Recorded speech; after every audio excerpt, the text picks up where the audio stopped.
Right mga ka-amigo, grabe mga ka-amigo, napos installation natin sa Toyota Fortuner 2017. Ayan, Innova 2021 natapos na rin. Ayun mga ka-amigo, natapos na ang ating in-install na Android 13. Tapos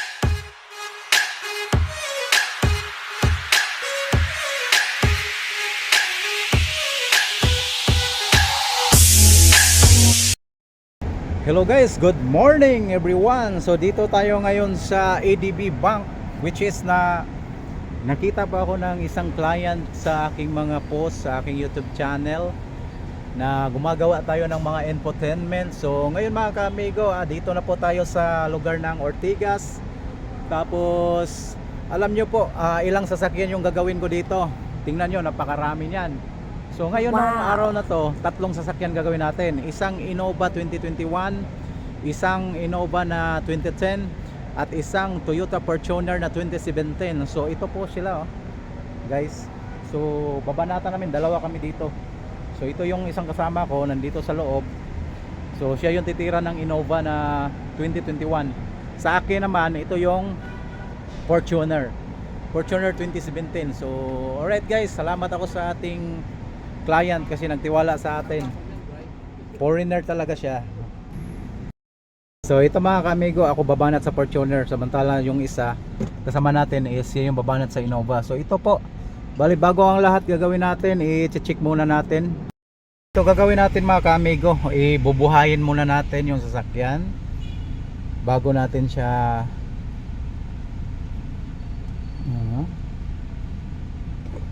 check muna natin aircon. Yan, tapos yung mga ilaw naman, yan, okay naman yung ilaw. Malakas pag light, okay. Tapos yung radyo niya, yung sound, yun, okay. Tapos yung steering control, kailangan madasalin at mapagmahal sa Diyos si nanay. Kaya maraming tao ang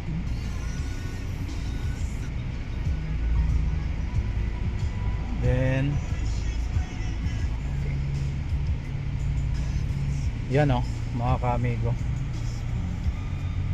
Wow. Yan. Okay lahat mga ka-amigo, chinik natin. Tapos yung reverse nya, di pala nakaano to. Yung reverse naman, yan, meron siyang reverse. So ito yung luma nya, pero ngayon papalitan natin ng bago yan. Okay, good mga ka-amigo. Yan na natin, ang ganda ng lugar Tingnan nyo mga amigo, napunta kami dito. Yung customer namin bigatin, mga Amerikano. Lupit. Shout out sa iyo, Sir David Miller. Mga ka-amigo, nilagyan na natin, binaklas na natin to. So mamaya patuloy lang natin. Yung isa nandun binaklas na. So yan mga ka-amigo, naano na natin, nabaklas na. Yan grabe. So ito na mga ka-amigo, matatapos na tayo. Toyota Fortuner 2017. Halina, may nakukuha tayo ng FM station. So ito ang lugar kung saan nandito tayo sa ADB Bank. Grabe, ang mga customer natin, mga Amerikano. Lupit, galing. Right mga ka-amigo, grabe mga ka-amigo, napos installation natin sa Toyota Fortuner 2017. So ngayon ang nangyari is yun, okay na. Merong CarPlay yung Android natin. Tapos kapag pinindot natin to, ayan, gumagana yung steering control, steering button nya. So ngayon mga ka-amigo, pakita ko lang sa inyo yung reverse nya para sure. Ayan yung reverse camera nya. Tapos mga ka-amigo, pakita ko sa iyo yung front camera nya. Ito yung front camera ng ating na-install na sasakyan. Napakaganda mga ka-amigo. Wow. Kita, ang dami pa nating project dito mga ka-amigo. Ang galing talaga. Yung customer ko dito is nakilala lang niya ako sa aking YouTube. Bali foreigner po siya, hindi po siya Pilipino. Nagtatrabaho siya dito sa bangko, dito sa may Mega Mall. Kaya malaki tiwala niya sa akin kasi nakikita niya yung mga post natin, yung mga vlog natin. vlog natin is totoo talaga na maganda yung unit. May CarPlay na, Android 13 pa. So ganun ang kagandahan mga kaamigo. Kaya share ko lang sa inyo lahat na patuloy nyo lang yung vlog nyo mga kaamigo, kasi dadami din yung mga tatangkilik sa inyo. Wag na kayong magpapahype sa mga iba. Meron kasing magpapahype sa mga artista ganon, hanggang sa ano na lang, mura yung binibinta, tapos ang nangyari nasisira agad. So yun lang, kailangan quality. Ang quality kasi is hindi mapapantayan ng napakamurang product. Sa totoo lang, real talk. Opo. So kaya mga kaamigo, kontakin nyo lang ako mga kaamigo. Salamat sa inyong lahat. Meron pa tayong dalawa, may Innova 2021, meron pa Innova 2010. Okay. Yon mga kaamigo, natapos na naman yung Innova. Ito yung bagong Innova, pakita ko sa inyo.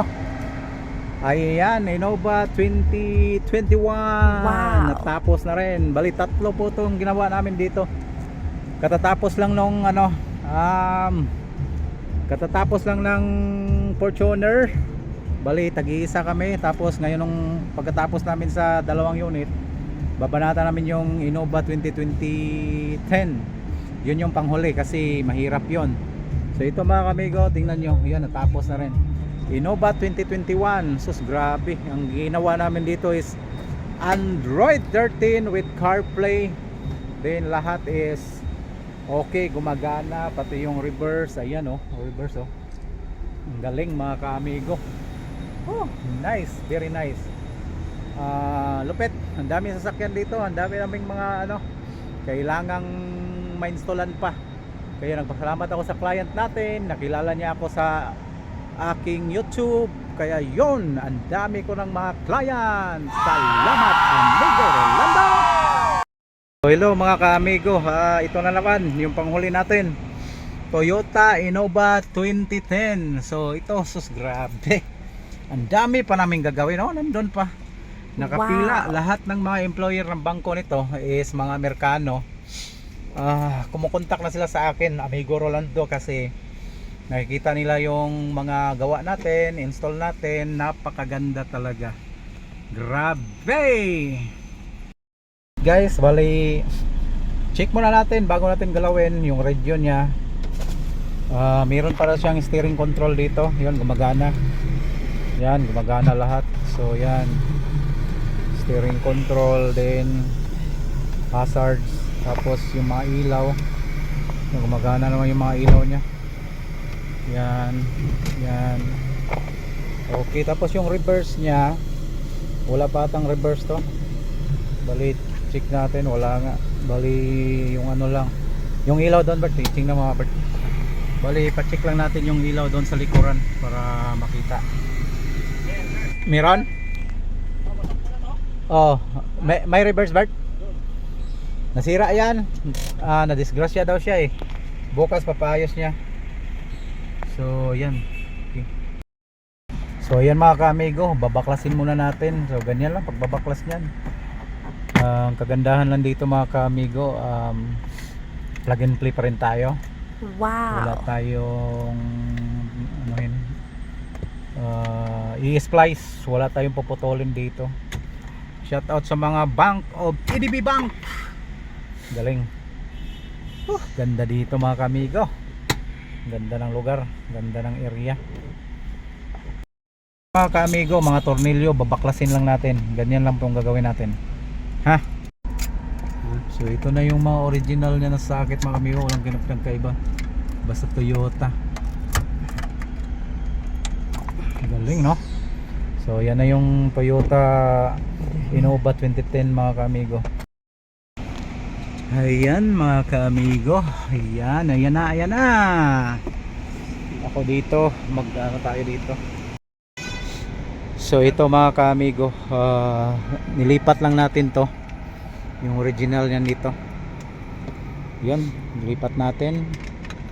So ito na, bali magiging bago na yan, tingnan. Ito tayo matapos dito, ginawa na natin yung dito lahat para magiging okay na.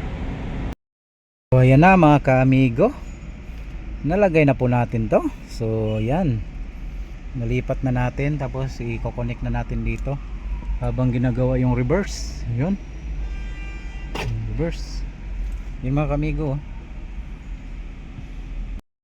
So ayan na mga kaamigo, patapos na rin ang isang to. Ito yung 2010 na Toyota Innova. Galing. Ayun mga kaamigo, natapos na ang ating in-install na Android 13 tapos with CarPlay. So ito yung pinakahuli nating in-install dito sa bangko nito. So ang mga may-ari nito is mga foreigner talaga, nagtitiwala kay Amigo Rolando. Nakita nila yung vlog ko sa YouTube, sa Facebook, sa page. Nagtiwala sila sa akin, mga taga-Amerika pa yan.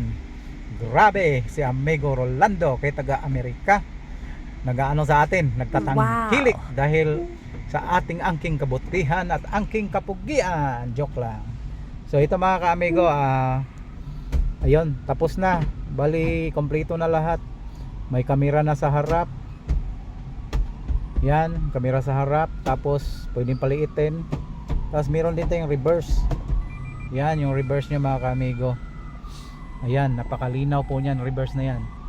So okay na siya. Bali, ang gagawin lang natin dito, papakita natin yung CarPlay na apps. Ito yung CarPlay apps natin. So ang kailangan dyan is i-bluetooth lang yan. Para pag na-bluetooth siya, okay na siya. So magsisynchronize na yung CarPlay dyan.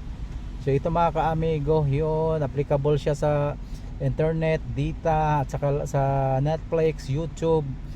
Lahat ng kagaya sa cellphone, meron po siya. Ganyan ang unit ni Amigo Rolando at your service, mga foreigner.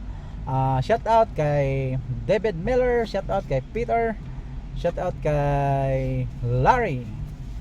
Thank you sa inyo sa pagtiwala sa akin. Okay, Terry, Sir Terry pala, not Larry.